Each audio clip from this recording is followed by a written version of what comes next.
Assalamualaikum, selamat sore semuanya. Baik. Selamat sore, Pak. Salam sejahtera bagi kita semua. Apa kabar kalian? Abel Septrianti, Agustina Jumiarti, Dinar Anur Sagita, Ferry Andriani, dan Anissa Asadia. Alhamdulillah baik, Kak. Alhamdulillah baik, Kak. Alhamdulillah baik, Kak. Alhamdulillah.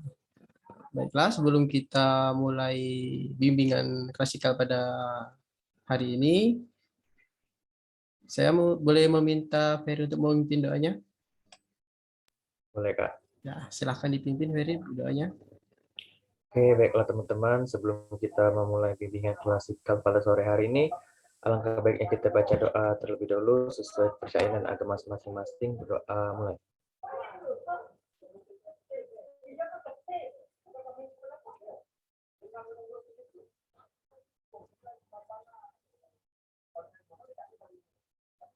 Doa selesai.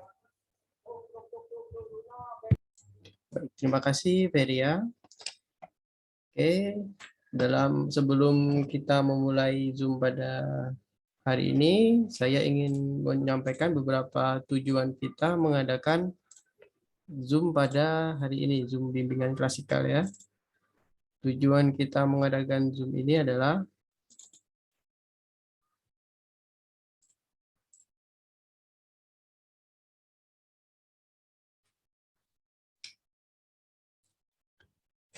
peserta didik dapat menjelaskan apa itu kepekaan sosial setelah mengikuti bimbingan klasikal secara daring ini. Sebentar, saya share screen aja. Apakah sudah terlihat?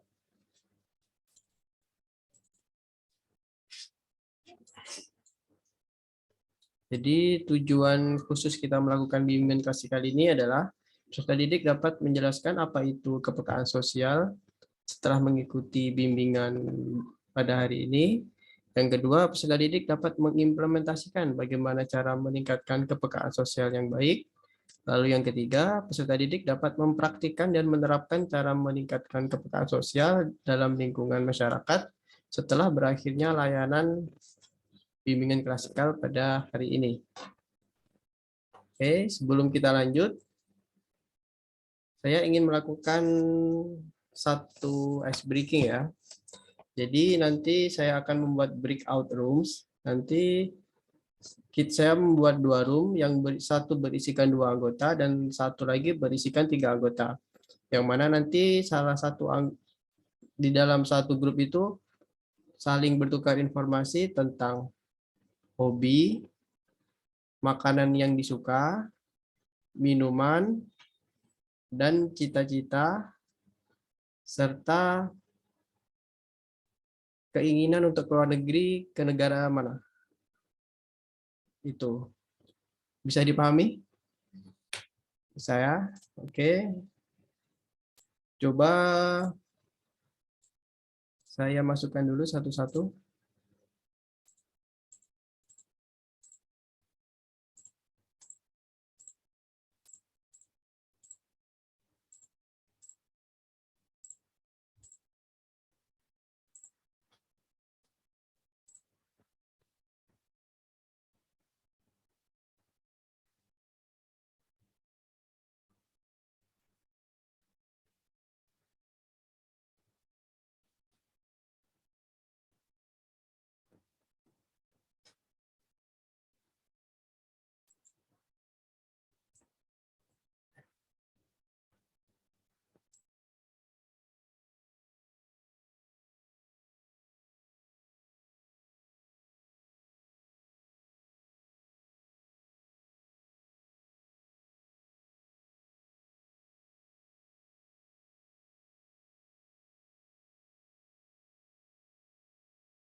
Gimana? Sudah semua?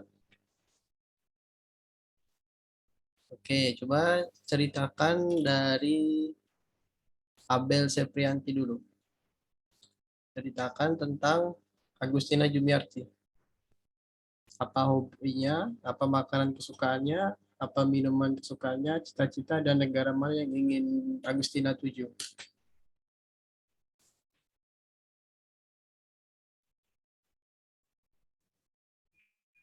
Mohon maaf Pak sebelumnya. Tadi kami cuma berseri mengenai nasi goreng, makanan favoritnya, minuman favorit, sama negara yang akan dikunjungi. Iya, nggak apa-apa.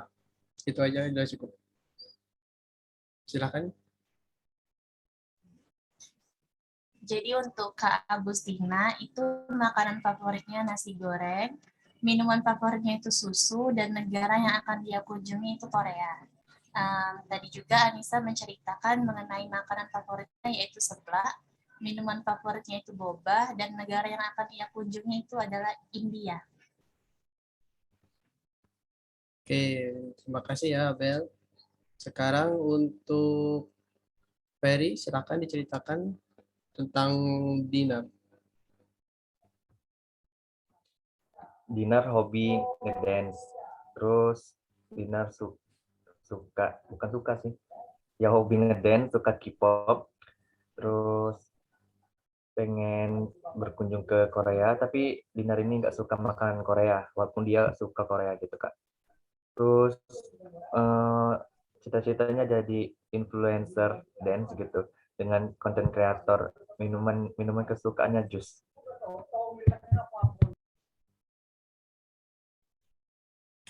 Oke, terima kasih ya Ferry. Sekarang untuk Agustina, silahkan ceritakan tentang Abel.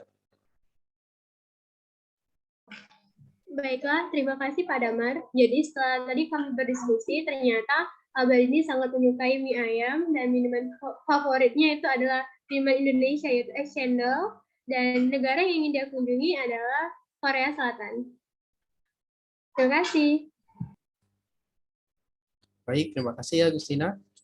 Sekarang untuk Abel, sekali lagi ya Abel ya, untuk menceritakan tentang Anissa Asadia.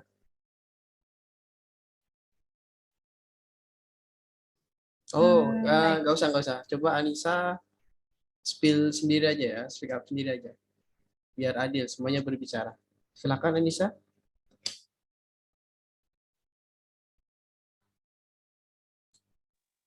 Maaf, apa Kak?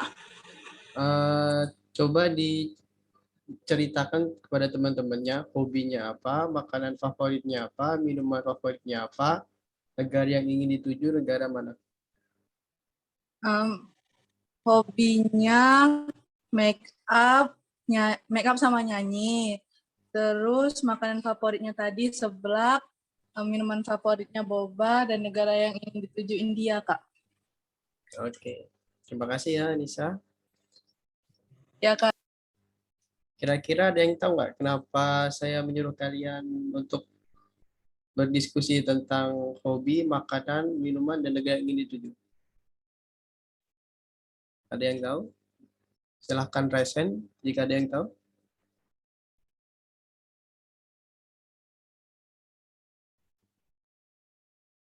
Ya, silahkan Agustina. Mungkin kita disuruh untuk mencari tahu terkait makanan favorit, minuman, dan lain-lain itu karena kita mau belajar mengenai kepedulian sosial. Dimana kita harus tahu nih teman kita tuh apa sih kesukaannya, apa sih yang ia sukai, yang ia gemari. Gitu. Terima kasih. Mungkin itu aja. Terima kasih. Oke, terima kasih ya Agustina. Sekarang untuk Dina, silahkan.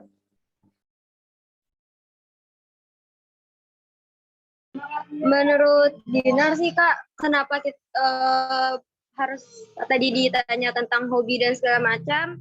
Kalau Dinar nggak salah tuh hobi itu merupakan salah satu cara untuk kita bisa berkomunikasi dengan online. Kayak orang tuh lebih senang untuk membicarakan hobinya gitu loh. Topik paling mudah untuk membicarakan dan mengenal orang lain tuh dengan mengetahui hobinya gitu Pak. Dan apa sih mungkin untuk bisa berkomunikasi lebih baik lagi dengan orang biar tahu kayak gimana orangnya gitu Pak. Ya, terima kasih ya Dina, Agustina, semuanya udah benar ya. Jadi memang benar saya melakukan ice breaking seperti ini adalah supaya kita bisa lebih berkomunikasi lebih dalam dan bisa meningkatkan kepekaan sosial terhadap satu sama lain. Oke, mungkin sekarang kita langsung masuk ke dalam materi aja ya. Saya izin share screen.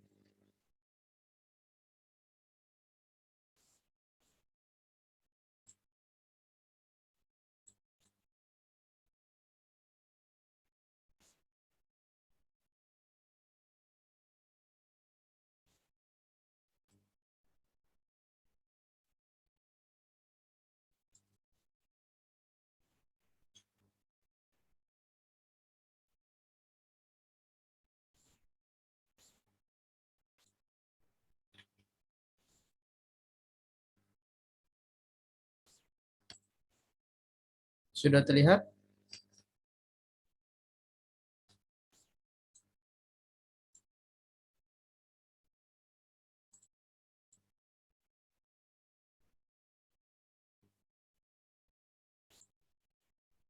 Sudah terlihat belum share screen-nya? Udah Kak, udah. Udah ya. Oke, jadi yang pertama akan kita bahas yaitu adalah kepekaan sosial.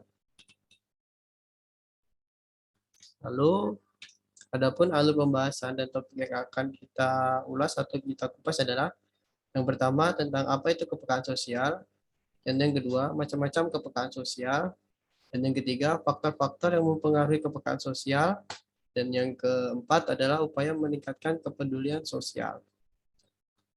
Kita langsung saja masuk yang pertama, kepekaan sosial. Jadi kepekaan sosial itu adalah kemampuan seseorang untuk bereaksi secara cepat dan tepat terhadap objek atau situasi sosial tertentu yang ada di sekitarnya atau di lingkungannya.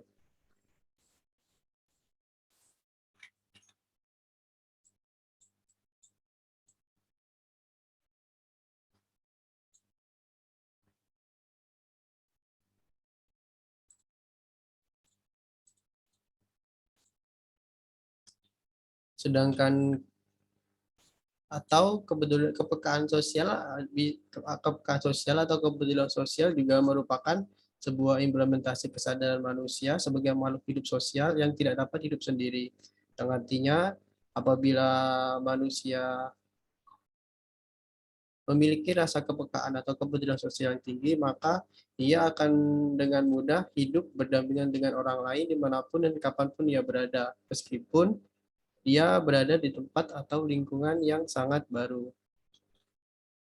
Lalu yang selanjutnya ada nilai inti dari kepedulian sosial, yaitu yang pertama suka memberi maaf, yang kedua persahabatan, yang ketiga kesahajaan, yang keempat kedermawanan, yang kelima pandai, yang pandai berterima kasih, yang keenam suka membantu, yang ketujuh suka menghormati, yang selanjutnya ada kasih sayang, perhatian, kebijakan, keharuan, kegotong royongan, kesantunan, dan rasa hormat. Semua nilai-nilai ini merupakan nilai inti atau nilai implementasi atau pengaplikasian kepedulian sosial di dalam lingkungan luas atau lingkungan masyarakat secara real. Lalu macam-macam kepedulian sosial ada dua, yaitu empati, atau biasa disebut dengan identifikasi diri kepada orang lain, atau pengalaman tidak langsung atau pengalaman tidak langsung. Empati membantu kita keluar dari diri sendiri dan masuk ke dalam diri orang lain. Empati juga merupakan kemampuan mengenali, merasakan keadaan yang tengah dialami orang lain. Empati juga memungkinkan kita keluar dari kulit kita dan masuk ke kulit orang lain. Lalu selanjutnya ada kepedulian sosial. Kepedulian sosial adalah suatu keadaan di mana seseorang mudah merasakan perubahan terhadap hal-hal kecil yang terjadi di sekelilingnya. Mereka melakukan hal yang benar karena kebiasaan. Atau bisa juga kepedulian sosial ini merupakan suatu sikap dan sifat sensitif seseorang terhadap perubahan hal-hal kecil yang terjadi di lingkungan atau masyarakat sekelilingnya. Lalu yang selanjutnya ada faktor yang dapat berpengaruh terhadap kepekaan sosial, yaitu yang Pertama ada bystander. Bystander ini adalah orang-orang yang berada di sekitar tempat kejadian, mempunyai peran sangat besar dalam mempengaruhi seseorang saat memutuskan antara menolong atau tidak ketika dihadapkan pada keadaan darurat. Lalu yang kedua, atribusi. Atribusi merupakan motivasi untuk memberikan bantuan kepada orang lain bila ia mengasumsikan bahwa ketidakberuntungan korban adalah di luar kendali korban. Contohnya, seseorang akan lebih bersedia memberikan sumbangan kepada pengemis yang cacat dan tua dibandingkan dengan pengemis yang masih muda. Lalu yang selanjutnya ada model.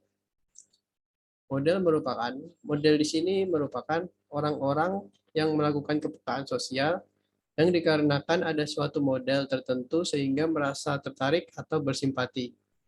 Contohnya adalah penyediaan kota amal yang berada di dalam swalayan atau restoran. Sehingga orang akan lebih mudah bersimpati untuk mengeluarkan uangnya pada saat mereka berjalan-jalan di swalayan atau sedang makan di sebuah restoran. Selanjutnya yaitu ada sifat dan suasana hati atau mood. Sifat dan emosi sangat berpengaruh dalam kepekaan sosial. Sifat pemaaf cenderung mudah menolong, sedangkan emosi positif secara umum meningkatkan tingkah laku menolong. Selanjutnya ada anomi, yaitu pengabaian terhadap norma,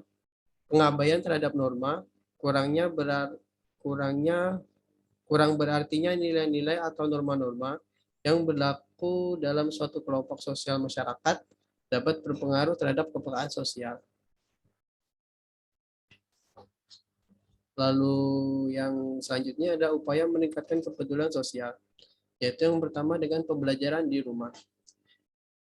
Pembelajaran di rumah bisa dilakukan bersama keluarga dan orang-orang terdekat kita. Keluarga merupakan lingkungan sosial terkecil yang dialami oleh seseorang manusia. Lingkungan inilah yang pertama kali mengajarkan manusia bagaimana berinteraksi. Keluarga juga merupakan lingkungan, sarana, pendidikan non-formal yang paling dekat dengan anak. Anak belajar memahami lingkungan sosial yang ada di dalam keluarganya. Pembelajaran di lingkungan. Apabila lingkungan keluarga menerapkan kepedulian sosial terhadap anak sejak dini, maka anak akan memiliki kepedulian sosial yang tinggi bila ia sudah merasa dewasa. Selanjutnya ada mengikuti organisasi masyarakat. Mengikuti organisasi masyarakat sangat baik untuk meningkatkan kepedulian sosial kita. Karena apa?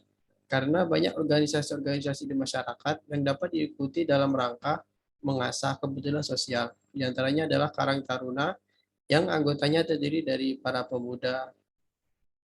Belajar berorganisasi sangatlah penting karena hidup di dunia ini dalam keadaan berkelompok dan berbagai macam karakter manusia dalam satu kelompok akan sangat beragam sehingga kita mudah dalam mengetahui berbagai macam individu dan hal tersebut akan meningkatkan pengalaman kepedulian sosial kita untuk kedepannya.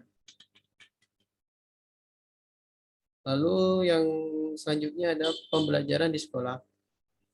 Organisasi-organisasi seperti OSIS, Pramuka, PMR, dan yang lainnya merupakan wadah pembelajaran bagi siswa untuk meningkatkan rasa kepedulian baik sesama warga sekolah maupun masyarakat luas.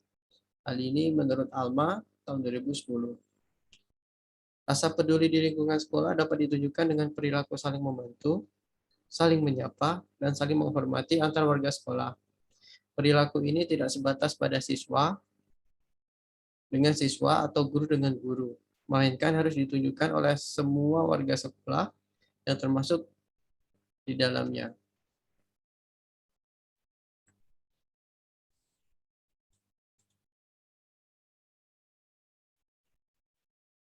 Baiklah, itu materi kita pada hari ini tentang kepekaan sosial. Sebelum kita lanjut, apakah ada yang ingin bertanya mengenai kepekaan sosial? Dipersilakan.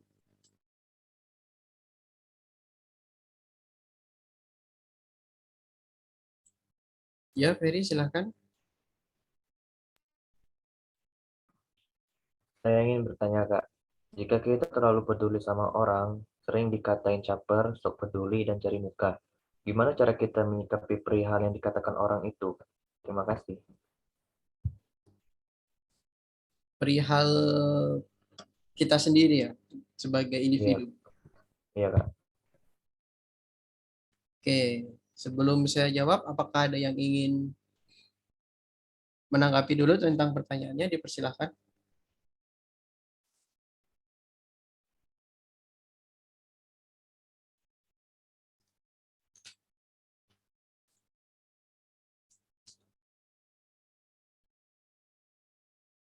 Ada yang ingin menanggapi pertanyaan Ferry? Pertanyaannya tentang tanggapan kita apabila kita melakukan suatu kepekaan sosial, lalu ada orang yang berkomentar bahwa kita cari perhatian dan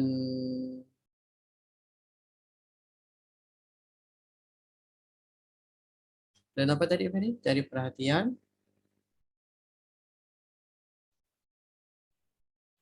Caper sama sok peduli. Iya, sok peduli. Jadi ada orang berkomentar bahwa kita nanti caper dan sok peduli. Ada yang ingin berpendapat dulu? Dipersilahkan.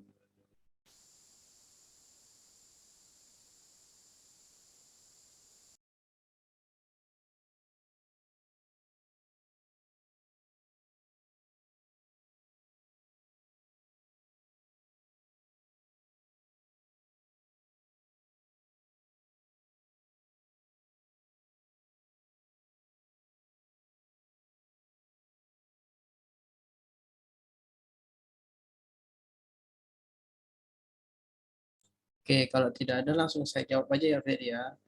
Jadi tentang pertanyaan tadi itu pada dasarnya kembali kepada diri kita. Karena apa? Karena pada dasarnya apabila kita ingin membantu orang lain, hal utama yang mempengaruhi dalam kita untuk membantu orang lain itu adalah empati yang ada pada diri kita. Dan untuk komentar orang tentang cari perhatian, sok peduli dan cari muka itu hanya tanggapan dari mereka saja pada diri kita. Walaupun terkadang terdapat pada diri kita bahwa kita melakukan hanya untuk cari perhatian itu memang ada dan itu bersifat manusiawi, tetapi hal utama yang melatar belakangi kita untuk membantu orang itu adalah empati. Sebagai contohnya, ada seorang guru sedang berjalan dari kelas menuju ruang kantor. Lalu guru itu membawa buku yang sangat berat. Lalu Ferry ingin berniat membantu supaya guru tersebut tidak keberatan dan juga supaya guru tersebut ingat kepada Ferry. Itu Ferry melakukan tersebut atas tindakan empati dan tindakan ingin rasa cari perhatian. Tetapi yang paling utama atau yang paling dahulu Ferry lakukan karena empati, karena Ferry ingin menolong guru yang membawa buku banyak supaya bukunya tidak jatuh dan guru tidak keberatan. Mungkin itu Ferry. Jadi intinya semua individu di dunia ini menolong karena pasti yang melatar belakangnya adalah empati. Walaupun secara alam tidak sadarnya ia tidak merasa. Itu Ferry. Apakah bisa dipahami? Bisa dipahami, Kak. Terima kasih. Ya, sama-sama. Ada lagi yang ingin bertanya? Ya, silahkan Agustina. Baik, terima kasih Pak Damar atas waktunya. Di sini saya ingin bertanya, di materi tadi kan dijelaskan bahwasanya mood menjadi faktor yang dapat berpengaruh terhadap kepekaan sosial. Lantas, bagaimana cara kita untuk mengatasi kondisi yang berubah-ubah seperti ini agar suasana hati tidak mempengaruhi kepekaan sosial seseorang? Terima kasih, Pak. Oke. Jadi suasana hati yang mempengaruhi kepekaan sosial. Apabila suasana hati itu buruk, mempengaruhi kepekaan sosial. Bagaimana cara kita mengatasinya gitu ya? Oke.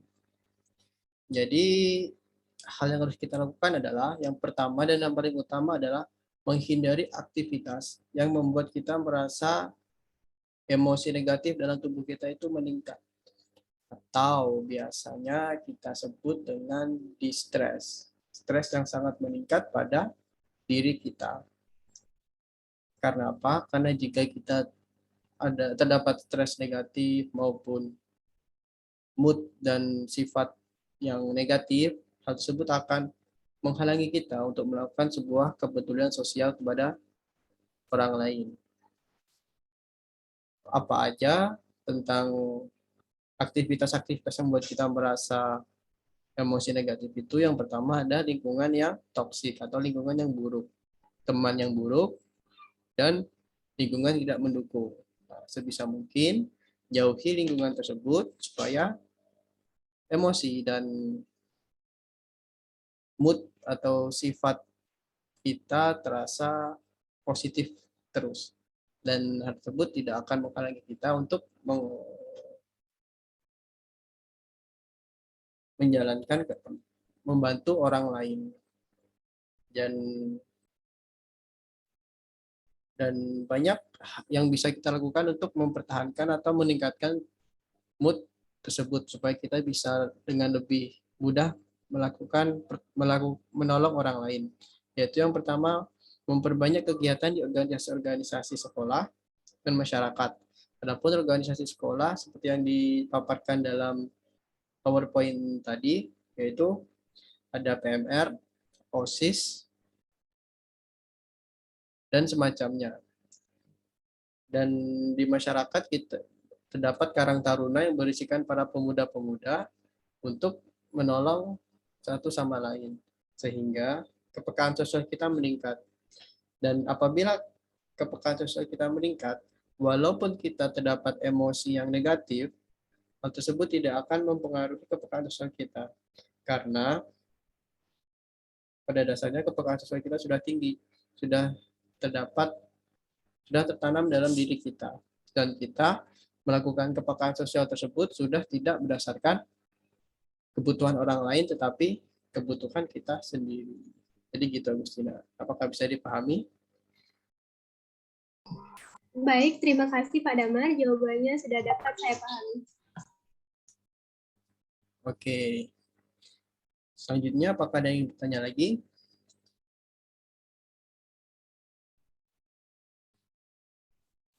Jika tidak ada yang ingin bertanya, saya bisa minta satu perwakilan untuk menyimpulkan tentang pertemuan kita hari ini. Secara singkat saja, secara keseluruhan. Ada yang bisa?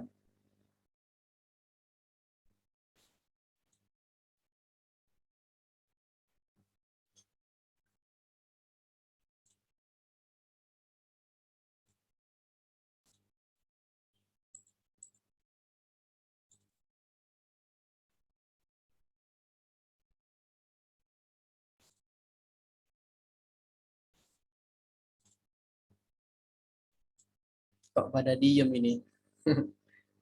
Secara umum aja, nggak usah secara detail, tentang apa yang telah kita pelajarin pada hari ini. Dan apa yang telah kalian dapat secara umum tentang bimbingan kita pada hari ini.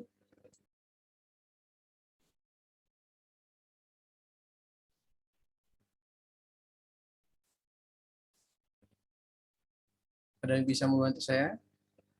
Ya, Ferry, silahkan.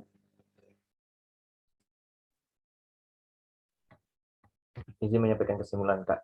Kesimpulan hari ini, jika kita ingin berempati atau menolong orang, itu kembali ke diri kita sendiri. Apakah kita niatnya ingin berempati, menolong, atau hanya ingin dipuji orang gitu. Kita jangan jangan dengarkan kata orang, kerjakan apa yang ingin kita kerjakan gitu, Kak. Terus salah satu faktor yang dapat berpengaruh terhadap kepekaan sosial itu adalah mood. Nah, jika mood kita bagus, bagus, akan muncul juga sifat positif pada diri kita gitu Kak. Sehingga kepekaan sosial berjalan dengan baik dan positif. Nah, gitu aja Kak. Ya, terima kasih ya Ferry telah membantu saya. Jadi benar yang dikatakan oleh Ferry. Jadi pada pembelajaran pada hari ini adalah mengajarkan kita bahwa kepekaan sosial itu sangat penting. Dan kepekaan sosial itu dapat kita tingkatkan dan pertahankan apabila kita telah mengikuti berbagai macam organisasi yang ada di sekolah. Jadi bagi kalian yang setelah bagi kalian yang masih di sekolah ataupun di perkuliahan, saya berharap ikutilah organisasi dengan semaksimal mungkin karena di sana kalian akan mendapatkan berbagai macam rintangan, cobaan yang berguna untuk meningkatkan kepekaan sosial kalian untuk kedepannya. Dan di situ juga kalian terdapat berbagai pelajaran-pelajaran yang tentu jarang didapatkan di pelajaran atau mata kuliah pada umumnya. Mungkin itu saja pesan dari saya. Akhir dari bimbingan kita pada hari ini. Sebelum saya akhiri, ada yang ingin disampaikan terhadap jalannya bimbingan pada hari ini? Silahkan, tidak apa-apa. Tidak ada. Oke. Saya akhiri. Wassalamualaikum warahmatullahi wabarakatuh. Waalaikumsalam warahmatullahi wabarakatuh. Ya. Oh iya, saya juga mengingatkan bahwa jangan lupa untuk tetap menerapkan protokol kesehatan 3M, memakai masker, menjaga jarak, dan mencuci tangan dengan sabun. Dan jauhi perkumpulan yang berpotensi menyebabkan kerumunan. Ini itu saja ya. Silakan kembali beraktivitas. Dan kita akan melaksanakan bimbingan untuk ke depannya. Terima kasih.